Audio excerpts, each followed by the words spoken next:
Imagine you are standing on a muddy track in western Maryland in the year 1806. The air smells of pine and damp earth. A man on horseback rides up to a surveyor's crew, holding a letter from the president. That letter, signed by Thomas Jefferson, authorizes the construction of a road that would change the face of America.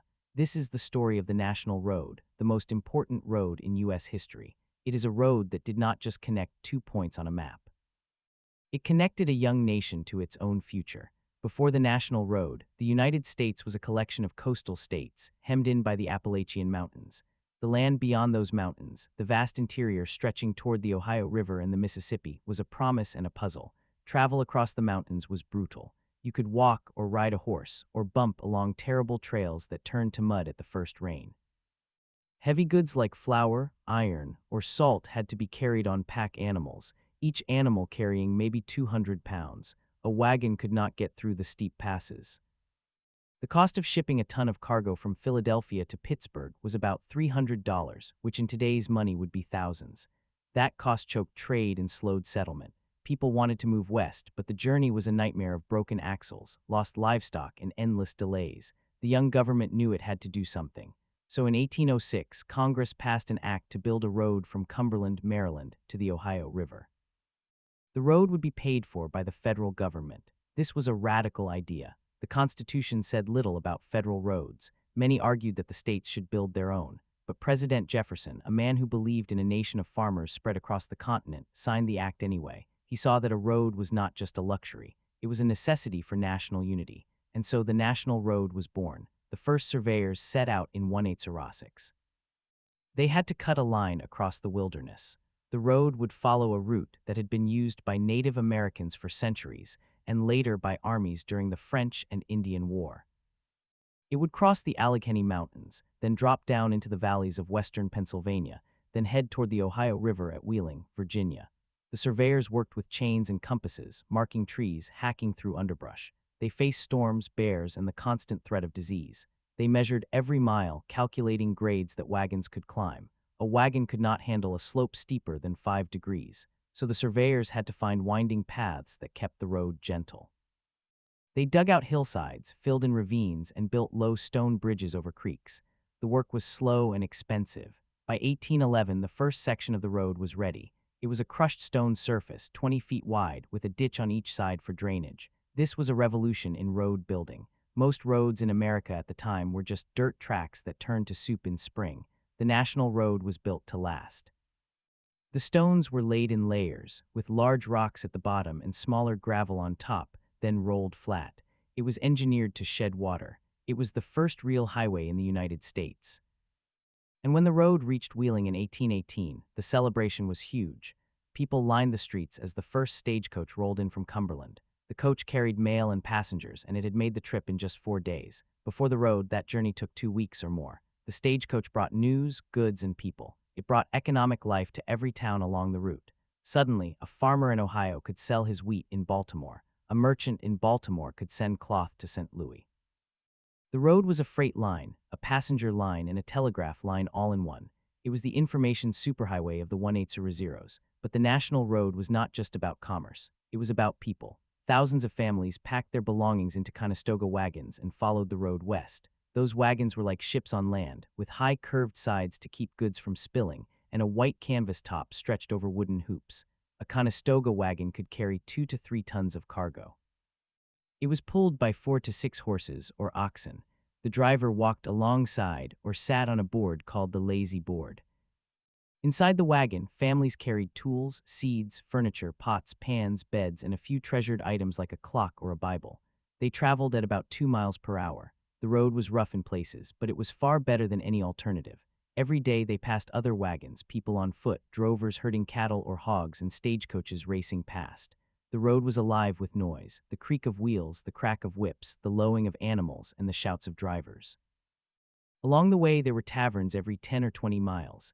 These taverns were rough log buildings with a fireplace, a bar, and a common room where travelers slept on the floor or on benches. They served food like corn mush, salt pork, and hard bread. A bed cost about 12.5 cents. A meal cost about the same. Some taverns eventually grew into towns. Places like Brownsville, Uniontown, and Washington, Pennsylvania, boomed. They became centers for wagon building, blacksmithing, and innkeeping. The road created entire economies. The national road also changed the way Americans thought about distance. Before the road, the West felt far away and dangerous. After the road, the West felt reachable. A family could leave Philadelphia and be in Ohio in 3 weeks. That was a reasonable trip. Land sales in Ohio and Indiana skyrocketed. The federal government sold land cheap, sometimes $1.25 per acre. Farmers and speculators poured in. The road carried more than migrants. It carried letters. The Postal Service used the road to deliver mail from the East Coast to the frontier. A letter from Washington, D.C. to St. Louis could take less than 2 weeks. That speed was incredible for its time. It meant that news of wars, elections, and inventions traveled faster.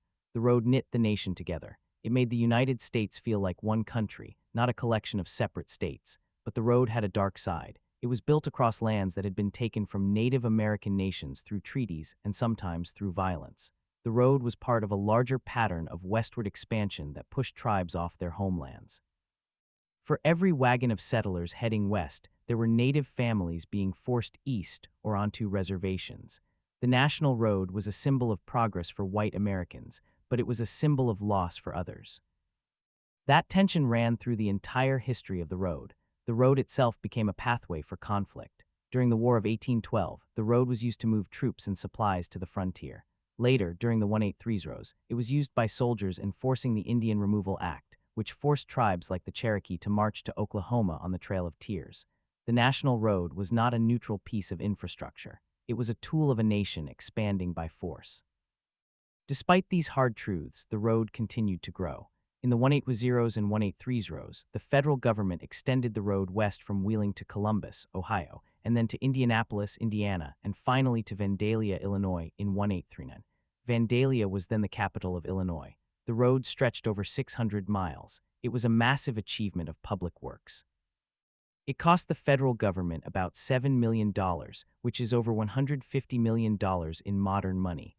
That was a huge sum for a young nation, but the road paid for itself many times over in economic growth. It spurred the development of the Midwest. Towns along the road grew into cities. Wheeling became a major industrial center. Columbus became the capital of Ohio. Indianapolis was founded specifically because the national road ran through it. The road gave birth to a region. And then in the 1850s, everything changed. Railroads arrived. Trains could carry far more freight and passengers than wagons, and they could do it faster, cheaper, and in any weather. The national road began to decline. The federal government stopped maintaining it. States took over sections. Some parts of the road fell into disrepair, ruts and potholes swallowing wagons, but the road never completely died. It was still used for local travel. And when the automobile came along in the early 1900s, the national road was reborn.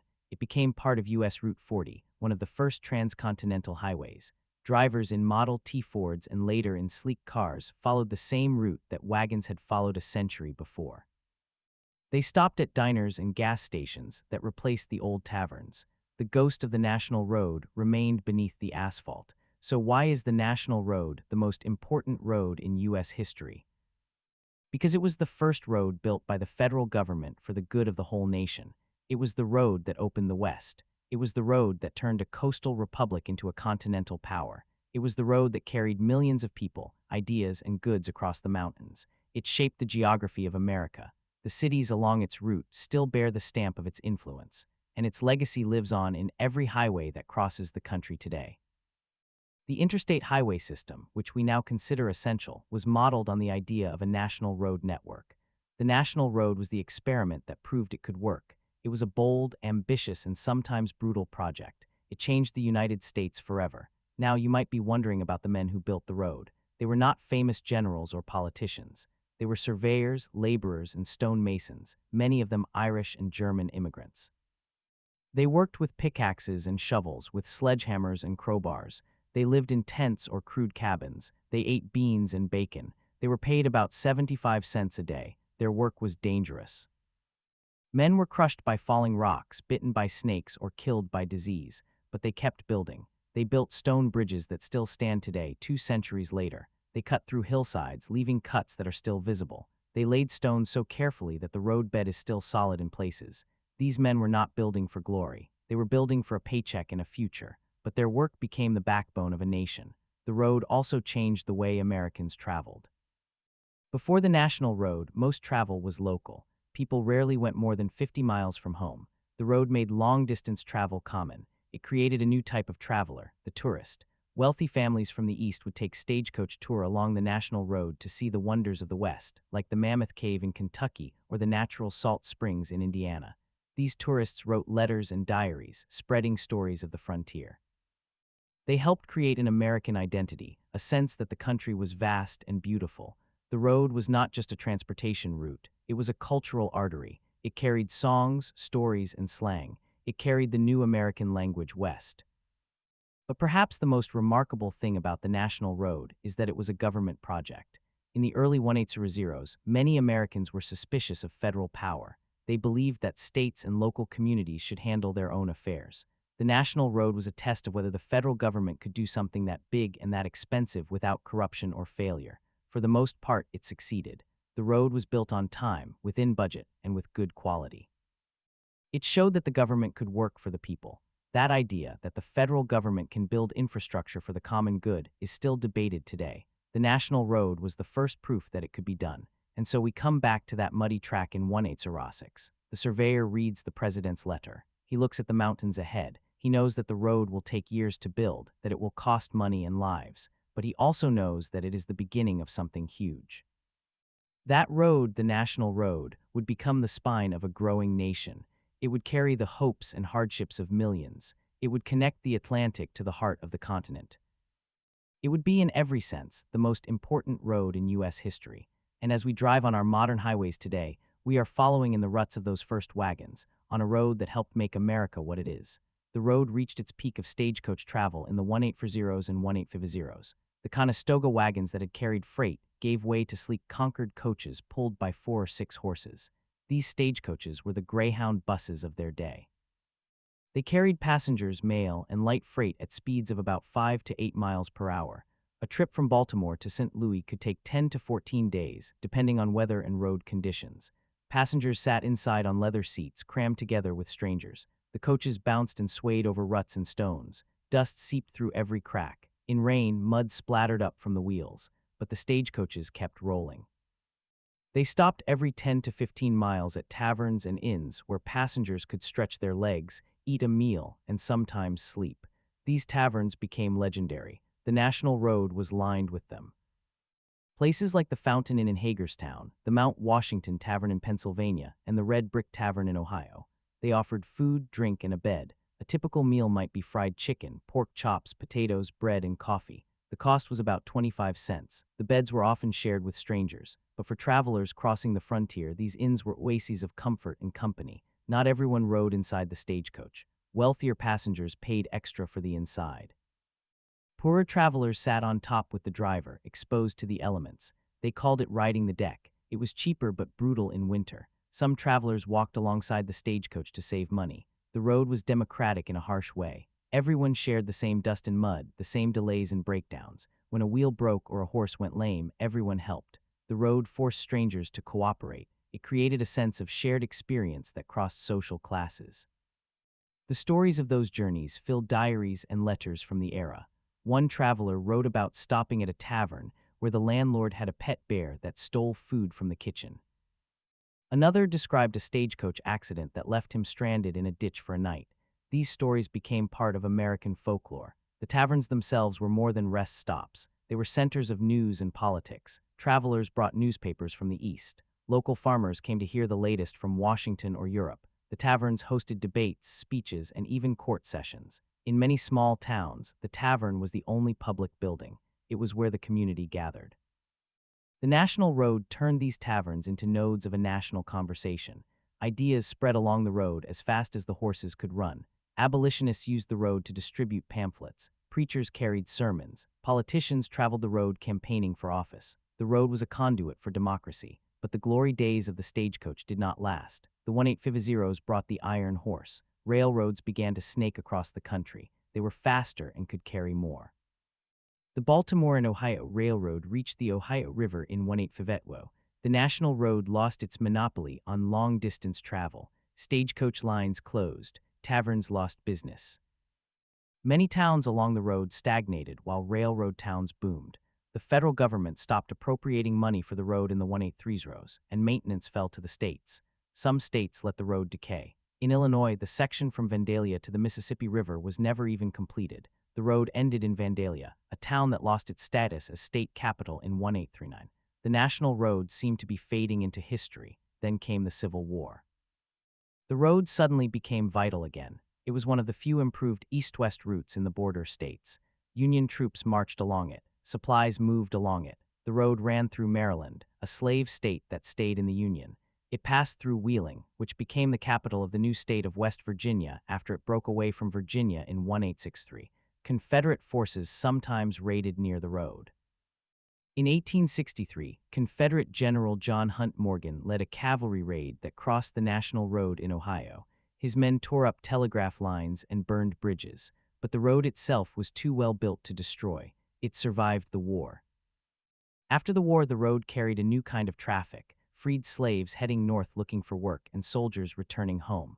The road was a witness to the nation's deepest wounds. In the late 1800s, the National Road entered a long twilight. Railroads dominated, but a new invention was coming: the bicycle. In the 1890s, bicycles became popular. Cyclists wanted good roads. They formed the League of American Wheelmen and lobbied for paved highways. Many of them rode the old National Road. They discovered that the old stone bed made a decent cycling route. Their advocacy helped spark the Good Roads movement. Farmers also wanted better roads to get their goods to market.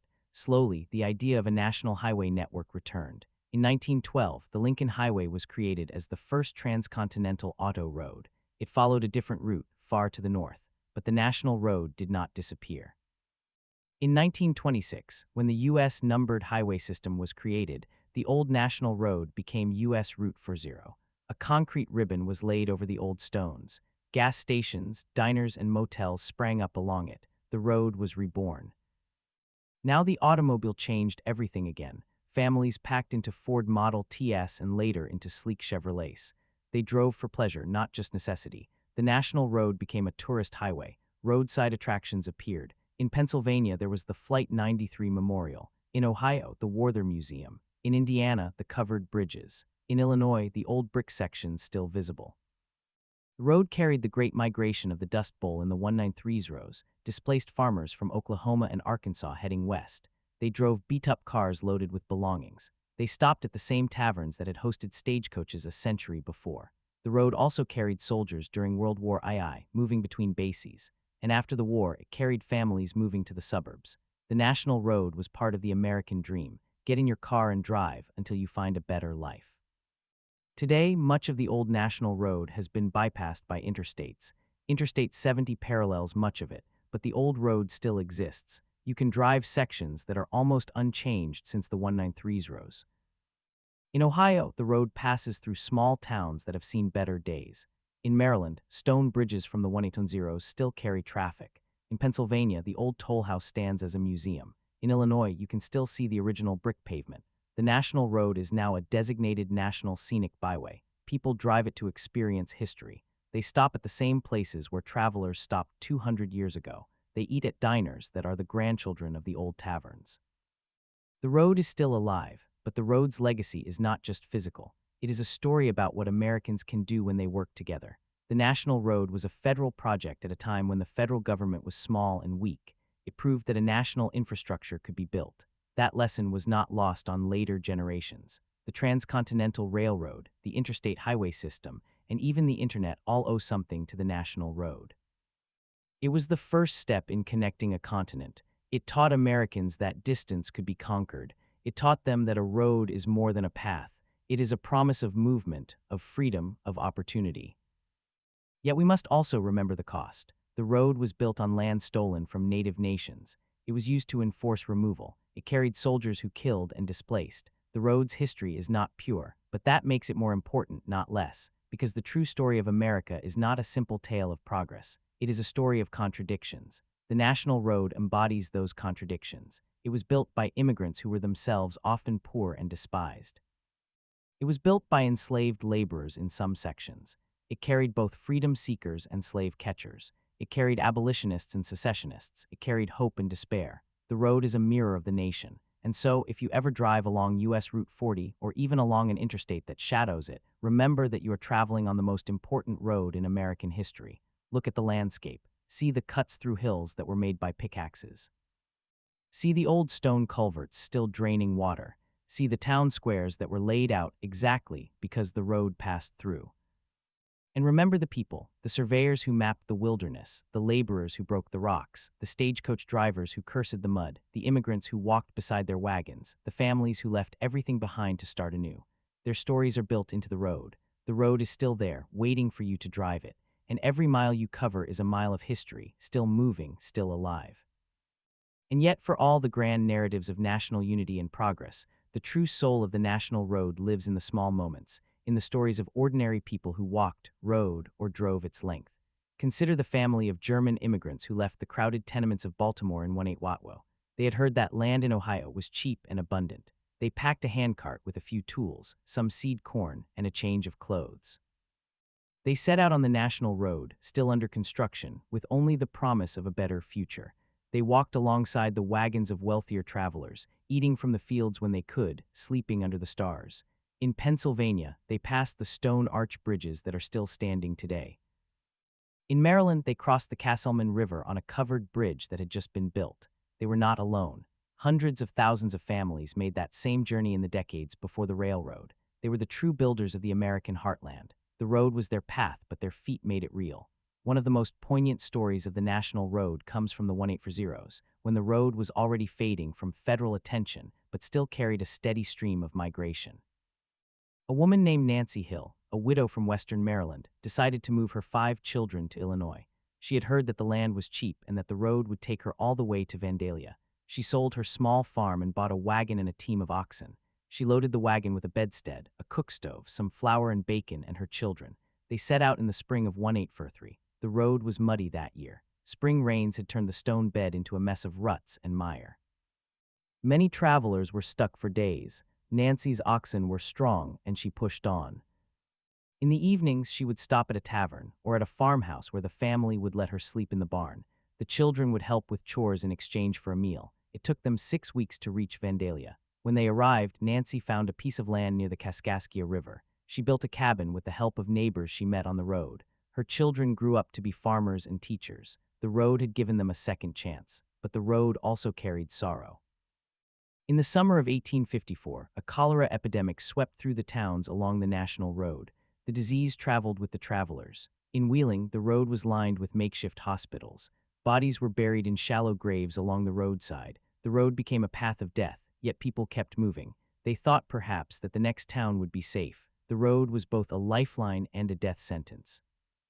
One traveler wrote in his diary that he passed a family sitting by the road, the father dead of cholera, the mother weeping, the children silent. He helped them bury the father and gave them what food he could spare. Then he continued west. That is the nature of a road. It does not stop for grief. It only offers the possibility of movement. The national road also played a quiet but crucial role in the Underground Railroad. Freedom seekers escaping slavery in the South often followed the road north, especially through Maryland and Pennsylvania. The road's taverns and inns provided hiding places. Some innkeepers were sympathetic to the abolitionist cause. They would hide runaways in attics or cellars, then send them on to the next station. The road was dangerous. Slave catchers patrolled it. In some towns, there were signs warning that anyone aiding fugitives would be prosecuted, but the road was also a route to freedom. One known conductor was a tavern keeper named Jacob Klein in Uniontown, Pennsylvania. He ran a stagecoach stop on the road. He would hide fugitives underneath the floorboards of his tavern, then drive them north in his wagon under a load of hay. He was never caught. The road kept its secrets. As the Civil War approached, the national road became a dividing line. In Maryland, the road passed through counties that were deeply divided between Union and Confederate sympathizers. In the town of Hagerstown, just north of the road, there was a skirmish in 1861 as Union troops tried to secure the road. The road itself was a strategic asset. Whoever controlled it could move troops and supplies quickly across the border states. After the war, the road carried a different kind of trauma. Former soldiers, wounded and broken, walked home along the road. Some had lost limbs. Some had lost their minds. They begged for food and shelter. The road was full of ghosts. In the late 19th century, the national road saw a new kind of traveler, the hobo. After the Civil War, thousands of unemployed men, many of them veterans, took to the road looking for work. They called it riding the rails, but they also walked the highways. The National Road was a favorite route because it passed through so many towns with opportunities for odd jobs. A hobo could follow the road from Baltimore to the Mississippi, stopping at farms to help with harvest, at towns to sweep streets, at factories to shovel coal. They slept in barns or under bridges. They shared campfires with other wanderers. The road became a community of the dispossessed. One of the most famous hobos of that era was a man named A Number 1, a legendary traveler who claimed to have ridden every railroad in America. He also walked the National Road. He wrote a book about his travels, describing the kindness of strangers he met along the way. The road was a thread that connected the lives of the poor and the restless. The dawn of the automobile age brought the National Road back to life in a new way. In 1909, a group of automobile enthusiasts drove from New York to San Francisco to promote the idea of a transcontinental highway. They called their route the Lincoln Highway, but they also traveled on parts of the old National Road, especially in Ohio and Indiana. They found that the old stone road made for a surprisingly good driving surface. The Lincoln Highway was eventually routed north, but the National Road remained a key artery for early motorists. In the 1910s, a young man named John D. Rockefeller, Jr., drove a Packard from New York to California on the old National Road. He wrote about the experience in a travelogue, describing the splendid condition of the road in some sections and the abominable mud in others. His writings helped popularize the idea of a national highway system, but it was the Great Depression that truly cemented the National Road's place in American memory. The Dust Bowl sent millions of people from the Great Plains to California. They drove along highways like Route 66, but many also took the National Road as far west as they could before turning south. In the summer of 1936, a family from Oklahoma named the Hendersons packed their 1929 Ford with everything they owned. They had lost their farm to drought and bank foreclosure. They headed west on Route 66, but they first had to get to St. Louis. They drove on the National Road through Illinois, past the brick sections that still exist today. The father, a man named Tom Henderson, later wrote a memoir of that journey. He remembered stopping at a gas station in Vandalia, where the road ended. The station owner gave them water and a sandwich. They pushed on, joining the great exodus of the Dust Bowl. The National Road was their first step on a long road to a new life. World War II brought another kind of migration along the National Road. Soldiers from the East Coast were sent to training camps in the Midwest and West. They traveled by train mostly, but convoys of trucks also used the National Road to move supplies. In Maryland, the road was used to transport troops from Fort Meade to the port of Baltimore. In Ohio, the road carried workers to defense plants in Dayton and Columbus. After the war, the road carried the Great Return. Veterans came home on the National Road, driving in surplus jeeps and sedans. They stopped at diners that had sprung up along the road. They ate hamburgers and drank milkshakes. The road was a symbol of the American dream that they had fought to preserve. In the 1950s, the National Road faced its biggest challenge yet, the interstate highway system. President Dwight D. Eisenhower had seen the German Autobahns during World War II and wanted a similar system for the United States. In 1956, the Federal Aid Highway Act authorized the construction of the interstate highway system. Interstates were designed for fast, long-distance travel. They bypassed towns. They destroyed the old roadside businesses. The National Road, now U.S. Route 40 was mostly bypassed by Interstate 70. In some places, the old road became a frontage road, lined with abandoned gas stations and motels. In other places, it was simply left to decay. Towns that had thrived on the National Road for over a century suddenly found themselves off the main route. They withered. The story of the National Road in the second half of the 20th century is a story of decline, but decline is not death. In the 1990s, a new movement began to preserve and celebrate the old National Road. Local historical societies started restoring old buildings. The National Park Service designated the road as a National Scenic Byway. A group called the National Road Association began marking the route and publishing guides. Travelers rediscovered the road. They drove it not for speed, but for experience. They wanted to see the old stone bridges, the brick pavement, the historic towns. They wanted to taste the pies at the diners and listen to the stories of old-timers who remembered when the road was the main street of America. The road found a new purpose as a museum of American history. Today, the National Road is a living monument. In Pennsylvania, you can stop at the Seawrights Toll House, one of the few remaining original toll houses. The stone building has been restored. Inside, you can see the ledger where travelers paid their tolls. In Ohio, the road passes through the town of Zanesville, where the old Y Bridge still stands. This unique bridge splits the road into two branches, one heading north and one south, to span the Muskingum River. In Indiana, you can drive through the town of Richmond, where the road is lined with Victorian houses that once housed wealthy merchants.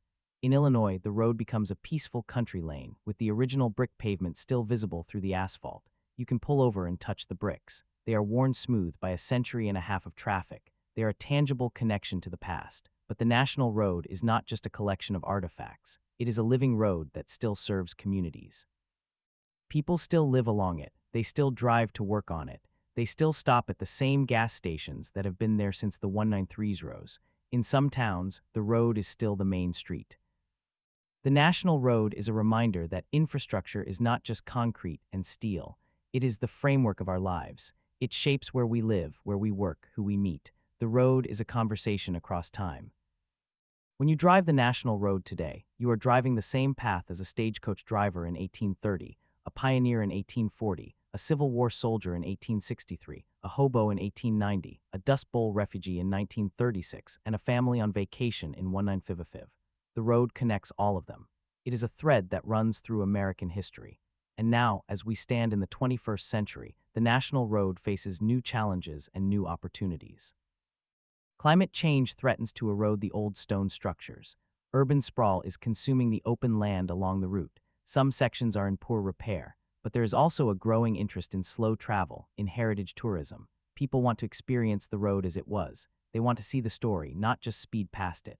The National Road is a candidate for inclusion as a National Historic Trail. That designation would bring federal resources for preservation and interpretation. It would ensure that the road's story continues to be told. So if you ever drive along US Route 40, or even if you zoom past on Interstate 70, take a moment to think about what you're traveling on. You are on the most important road in American history. It is a road of dreams and disappointments, of freedom and oppression, of tears and laughter. It is a road that has carried the American people through 2 centuries of change. And it is still here, waiting for you to add your own story to its long, winding narrative. The road is alive. It is moving. It is whispering to you from every mile marker, every old bridge, every faded sign. Listen, the road has stories to tell, and indeed, those stories are countless. Let me share just a few more that reveal the depth of this road's imprint on the American soul. Consider the story of the old National Road in Indiana, where a small town named Centerville has preserved its historic district with a passion that borders on obsession. In the 183's rose, Centerville was a bustling stagecoach stop. The National Road brought travelers from the east, and the town grew wealthy on their patronage. Taverns, blacksmith shops, and livery stables lined the main street. One of those taverns, the Brick Tavern, still stands today. It was built in 1829, a sturdy 2-story structure of handmade bricks. The walls are nearly 2 feet thick, a testament to the need for warmth in the winter and coolness in the summer. Inside, the original wooden beams are still visible, darkened by 2 centuries of candle smoke and fireplace soot. The tavern was a place where travelers could rest, eat, and exchange news. In its heyday, the Brick Tavern hosted politicians, merchants, and farmers. It was a microcosm of America, a place where people from all walks of life met on equal footing. The road made that possible, but the Brick Tavern also holds a darker story. In the 1850s, the tavern was a stop on the Underground Railroad. The road, which had been a highway of commerce, became a highway of freedom. Enslaved people fleeing the South would travel north, often at night, following the stars. The National Road was a known route. They would knock on the back door of the Brick Tavern, and the owner would hide them in the attic. There is a small room up there, barely big enough for a person to lie down. It has no windows. The only light comes from a crack in the wall. It is a cramped, claustrophobic space, but for those who hid there, it was a sanctuary. They would stay for a day or two, then move on to the next safe house. The road carried them toward freedom. The Brick Tavern is now a museum. Visitors can see that attic room. They can stand in the darkness and imagine the terror and hope that filled that space. The road was not just a route for the wealthy or the powerful. It was also a road for the desperate and the brave. Further west in Illinois, the town of Vandalia marks the original end of the National Road. Vandalia was the state capital of Illinois from 1820 to 1839. The road brought legislators, lobbyists, and petitioners to the town. the old State House still stands, a modest brick building that housed the Illinois General Assembly. It was here that a young lawyer named Abraham Lincoln served his first term as a state representative. He arrived in Vandalia on the National Road. He walked the muddy streets, wearing a stovepipe hat and carrying a carpetbag. He was not yet the great emancipator. He was just a man from the frontier trying to make his mark. In Vandalia, Lincoln argued cases, made speeches, and learned the art of politics. The road carried him to his future. Today, you can visit the Vandalia State House. You can stand in the chamber where Lincoln once stood. You can imagine the sound of his voice, the rustle of his papers. The road is a direct connection to that moment. But perhaps the most haunting story along the National Road is the tale of the lost traveler. In the 1870s, a man named John Miller was driving a wagon loaded with goods from Baltimore to St. Louis. He was traveling alone. One night, he stopped at a toll house in Pennsylvania. The tollkeeper remembered him. He was in good spirits, talking about his family waiting for him in Ohio. He paid his toll and continued west. He was never seen again. His wagon was found abandoned near a creek in Maryland. His horses were unharmed. His goods were undisturbed. There was no sign of a struggle. The mystery of John Miller's disappearance was never solved. Some said he fell into the creek and drowned. Others said he was robbed and murdered, his body hidden. Still others believed he simply walked away from his life, tired of the road. The story became a legend. Travelers on the National Road would tell it around campfires. They would point to the spot where the wagon was found. To this day, some people claim to see the ghost of John Miller walking along the old road, carrying a lantern, looking for his way home. The road has its ghosts, both literal and figurative. The 20th century brought new layers of history. During the Great Depression, the National Road became a lifeline for families fleeing the Dust Bowl. One such family, the Carters, came from Oklahoma. They had lost everything. They drove a rickety truck piled with mattresses and pots. They followed Route 66 to California, but they first had to cross Illinois on the National Road. The road was a comfort to them. It was familiar, even in its decay. The old brick pavement in Illinois had been patched with asphalt, but the basic route was unchanged. They stopped at a gas station in Marshall, Illinois, where the attendant gave them free water for their radiator. He also gave them a bag of apples. The father, a man named William Carter, never forgot that kindness. He later wrote a letter to the gas station owner, thanking him. That letter is now preserved in the Marshall Historical Society. It reads, "Your kindness gave us hope. In a world that had turned cruel, you reminded us that there is still goodness." The road was not just a physical path. It was a place where ordinary people performed extraordinary acts of compassion. After the war, the National Road experienced a brief renaissance. The rise of the automobile made road trips a national pastime. Families would pile into the family sedan and head out on U.S. Route 40, which largely followed the old National Road. They would stop at tourist attractions like the world's largest teapot in Chester, West Virginia, or the log cabin taverns in Ohio. They would buy souvenirs, eat fried chicken, and take pictures. The road was a ribbon of pleasure, but it was also a road of segregation. African American travelers faced discrimination along the National Road. They could not stay in many motels or eat in many restaurants. They relied on the Negro Motorist Green Book, a guide that listed safe places. One such place was the Lincoln Motel in Wheeling, West Virginia. It was owned by an African American family. It had clean rooms and a friendly atmosphere. The motel is still standing today, though it is now a private residence. Its story is a reminder that the National Road, like America itself, was not always a road of equal opportunity. It was a road of contradictions, a road that reflected both the best and the worst of the nation. In the 1960s and 1970s, the road fell into disrepair. Interstate 70 sucked the life out of the old route. Towns that had once flourished began to die, but a new generation of preservationists emerged. They saw the road as a treasure, not a relic. In the 1990s, the National Road Heritage Project was launched. It brought together federal and state agencies, local governments, and private donors. They worked to restore historic buildings, create interpretive signs, and promote heritage tourism. Today, you can take a self-guided tour of the road. You can download an app that tells you stories at each stop. You can drive the road at your own pace. It is not a race. It is a journey, and what a journey it is. If you start at the beginning in Cumberland, Maryland, you can visit the site of the first toll house. It is a small stone building with a slate roof.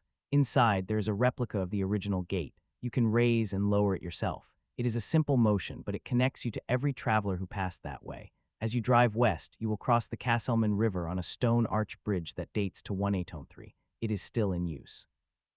The bridge is a masterpiece of engineering, built without steel or concrete. It has survived floods, earthquakes, and millions of vehicles. It is a testament to the skill of the craftsmen who built it. Further west, you will pass through the town of Grantsville, Maryland. There you can stop at the Penn Alps, a restaurant that serves traditional Amish cooking. The building is a former stagecoach stop. The floors are worn, the furniture is antique. You can order a slice of chouflé pie and a cup of coffee. You can sit by the window and watch the cars go by. You can imagine the stagecoaches that once pulled up, the drivers calling for fresh horses, the passengers stretching their legs. In Pennsylvania, the road takes you through the Laurel Highlands. The hills are steep, the curves are sharp. You will cross the Yoyoghenny River on a bridge that was built in the 183s. You will pass through the town of Uniontown, where General George Washington once owned land. You will see the graves of Revolutionary War soldiers in a small cemetery. In Ohio, the road becomes a straight line through farmland. You will pass through the town of Cambridge, where the National Road Museum is located. The museum houses a collection of artifacts from the road's history: a stagecoach, a Conestoga wagon, a 1903 automobile, a 1950's diner counter. You can spend hours there wandering through the exhibits. The museum is a time capsule. It captures the road's transformation from a muddy track to a modern highway. In Indiana, the road leads you to the town of Richmond. There, you can visit the Wayne County Historical Museum. It is housed in a former railroad depot. The museum has a large collection of memorabilia from the National Road, including toll receipts, photographs, and letters. One of the most moving exhibits is a diary kept by a woman named Mary Smith, who traveled the road in 1838. She wrote about the discomforts of the journey, the jolting carriage, the bad food, the fleas in the inns. But she also wrote about the beauty of the landscape, the kindness of strangers, and the excitement of seeing new places. Her diary is a reminder that the road has always been a source of wonder, even in its hardships. In Illinois, the road ends in Vandalia. But the story does not end there. The road continues in spirit all the way to the Pacific. The National Road was the first federal highway, but it was not the last. It inspired the Lincoln Highway, Route 66, and the interstate highway system. All of them trace their lineage back to that original road. The National Road is the grandmother of American highways. It taught us how to build roads. It taught us how to travel. It taught us how to dream. Today, the road faces new challenges. Climate change is causing more severe storms. Flooding damages the old bridges. Heat waves crack the asphalt. The stone structures are slowly eroding, but there is also a growing movement to protect the road. The National Park Service is working with local communities to develop a management plan. Volunteers are cleaning and repairing historic markers. Schools are using the road as a living classroom. Students study the road's history, its engineering, its role in American culture. The road is not just a relic. It is a resource for education and inspiration. So the next time you find yourself driving on US Route 40, or even on a lonely stretch of two-lane blacktop that feels like it has been there forever, remember the National Road. Remember the millions of people who have traveled it. Remember the dreams they carried. Remember the stories they left behind. The road is a thread that connects us all. It is a road of hope and heartbreak. It is a road of freedom and fear. It is a road of America in all its complexity. And as long as there is a road to travel, there will be stories to tell. So keep driving, keep listening. The road is waiting for you, and it has many more stories to share. And indeed, the stories are still being written. Just a few years ago, a historian named Dr. Rebecca Johnson discovered a forgotten diary in an attic in Ohio. The diary belonged to a young woman named Eliza Turner, who traveled the National Road in 1852 with her family. They were moving from Pennsylvania to Illinois. Eliza was only 12 years old at the time. She wrote about the journey with a child's wonder and a poet's eye. She described the way the morning mist settled over the mountains like a blanket of ghosts. She wrote about the taste of fresh bread from a baker in Brownsville, Pennsylvania, still warm from the oven. She noted the strange accents of the innkeepers and the endless variety of travelers: a preacher heading west to start a church, a family of freed slaves seeking a new life, a merchant carrying bolts of silk from New York. Eliza's diary is now part of the collection at the National Road Museum. It reminds us that the road has always been a place where lives intersect, where strangers become temporary companions, where the ordinary becomes extraordinary. Consider the story of the old stone bridges. There are dozens of them along the route, each one a work of art. The bridge over the Castleman River is the oldest, but there is another in Ohio that is just as remarkable. It spans Wills Creek near the town of Old Washington. Built in 1828, it is a single arch of cut stone, 60 feet long. The masons who built it were mostly immigrants from Ireland. They worked with hand tools, chiseling each stone to fit perfectly. They had no cranes, no power tools, only their hands and their backs. The bridge has stood for nearly 200 years. It has carried wagons, stagecoaches, automobiles, and trucks. During the floods of 1913, the water rose to within a foot of the roadway. The bridge did not crack. It did not shift. It held firm. Today, you can park your car and walk onto the bridge. You can run your hand along the stones. They are rough and warm. You can feel the history in them. One of the most poignant stops along the road is a small cemetery near the town of Washington, Pennsylvania. It is the final resting place of a young girl named Sarah Ann Miller. She died of cholera in 1832 while traveling with her family. She was only 7 years old. Her parents could not afford to transport her body home, so they buried her beside the road. They left a simple wooden marker. Over the years, the marker rotted away.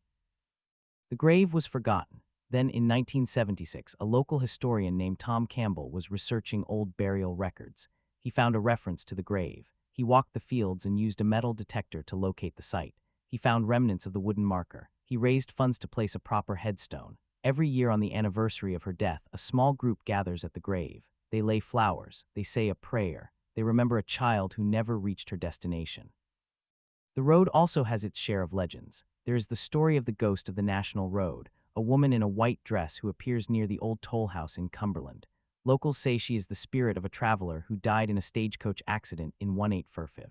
She stands by the gate, waiting for a ride that will never come. Motorists occasionally report seeing her in their headlights, a fleeting figure that vanishes when they look again.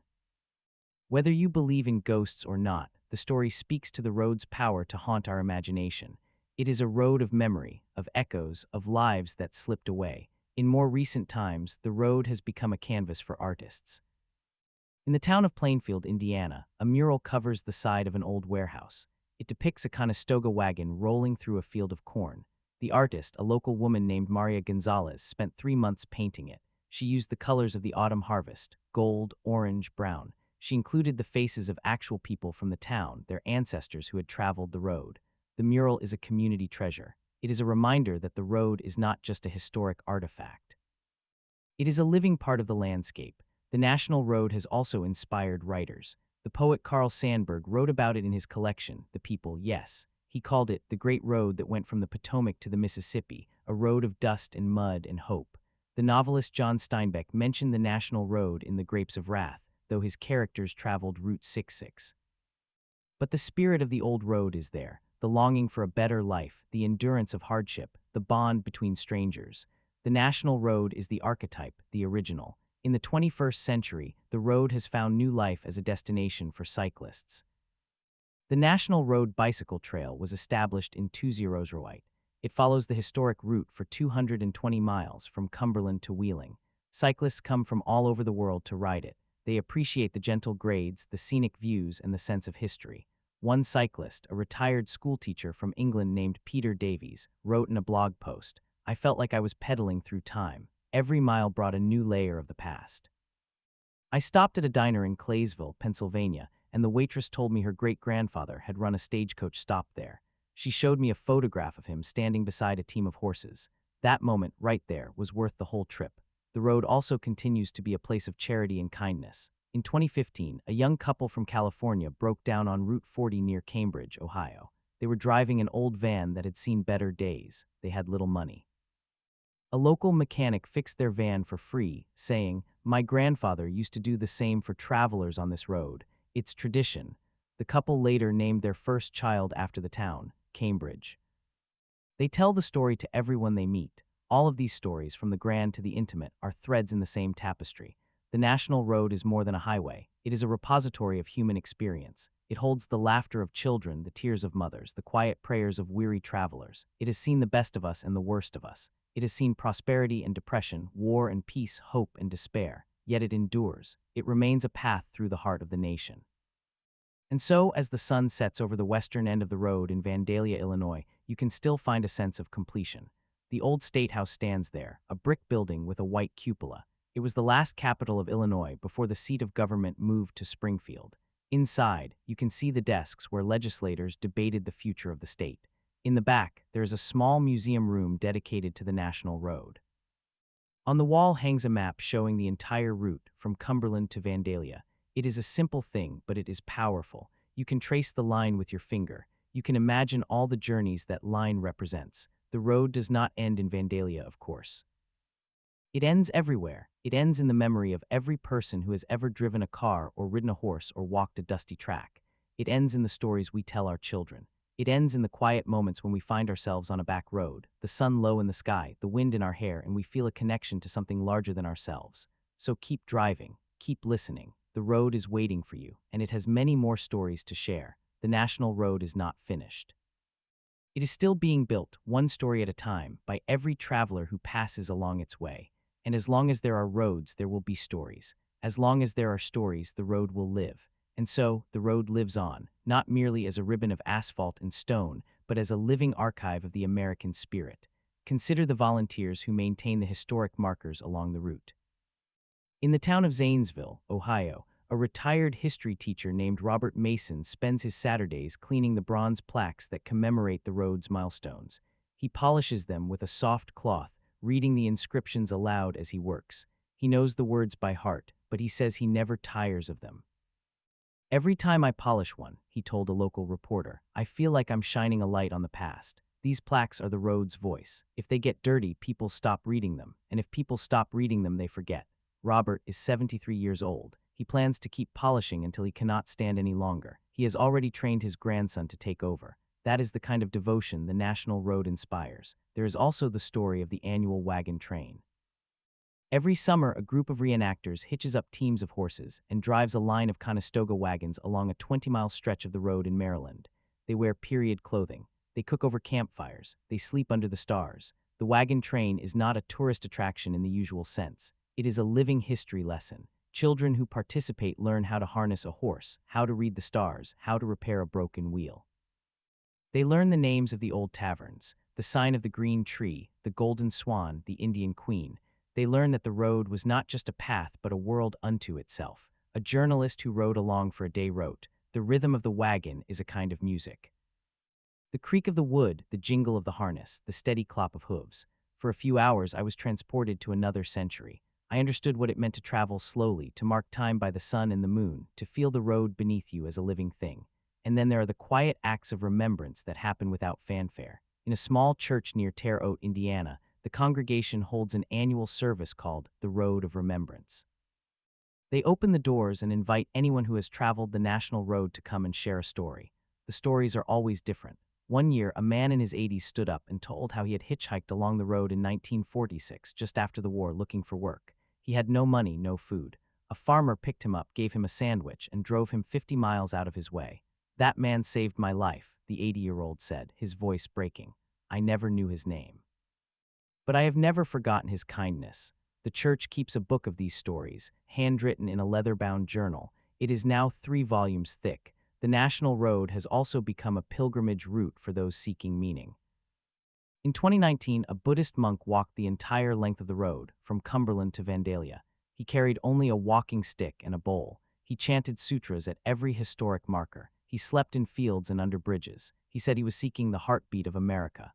When he reached Vandalia, he sat in the old State House Square for 3 days, meditating. People brought him food. They asked him what he had learned. He answered, "I learned that the road is a prayer. Every stone, every bridge, every grave is a word in that prayer. And the prayer is not finished. It will never be finished."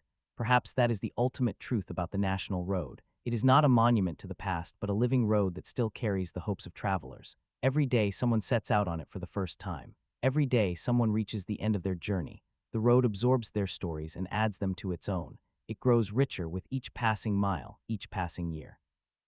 And we, the travelers, are not just passing through. We are part of the road itself. So when you drive along the National Road today, pay attention. Notice the way the light falls on the old bridges. Notice the names on the headstones in the forgotten cemeteries. Notice the strangers who wave from their porches. Notice the silence of the fields at dusk. The road is speaking. It is telling you a story that began 2 centuries ago and will never end. It is the story of a nation moving westward, of a people searching for something better, of a road that became a living, breathing part of the American soul. And that is why the National Road is the most important road in U.S. history. Not because of the battles fought on it or the presidents who traveled it, but because it carried the everyday lives of ordinary people. It carried their dreams and their sorrows. It carried their courage and their hope, and it still does. So keep driving, keep listening. The road is waiting for you, and it has many more stories to share. The National Road is not finished. It is still being built, one story at a time, by every traveler who passes along its way. And as long as there are roads, there will be stories. As long as there are stories, the road will live.